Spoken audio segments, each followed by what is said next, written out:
రథసప్తమి రోజు ఉదయమే మనం తలస్నానం చేస్తున్నప్పుడు చెప్పవలసిన శ్లోకం ఇది.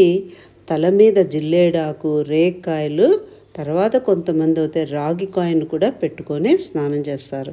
అప్పుడు శ్లోకాన్ని చదువుతూ చెప్తే మంచి ఫలితం ఇస్తుందని అంటారు. ఆ శ్లోకం ఏంటంటే, యజ్జన్మ కృతం పాపం మయా జన్మసు సప్తసు తన్మే రోగంచ శోకంచ మాకరి హంతు సప్తమి అని. అలాగే సూర్య నమస్కారం చేస్తున్నప్పుడు ఆ రోజు చదవలసిన శ్లోకం ఏంటంటే, నమస్తే రుద్ర రూపాయ రసానాం పతయే నమః అరుణాయ నమస్తేస్తు హరివాస నమస్తుతే అని చెప్పి చదవడం. వీటి అర్థము 7 జన్మలలో చేసిన పాపాలను, రోగాలను, శోకాలను, దుఃఖాలను మాఘసప్తమి స్నానం హరించుగాక అని చెప్పి ఈ అర్థం అన్నమాట.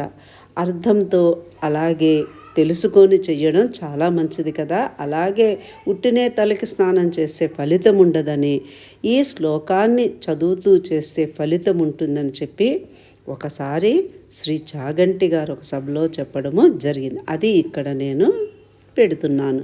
తప్పకుండా అందరూ ఈ శ్లోకాన్ని నేర్చుకొని చదవండి. ఓం నమో నారాయణాయ. రథసప్తమి శుభాకాంక్షలు అందరికీ.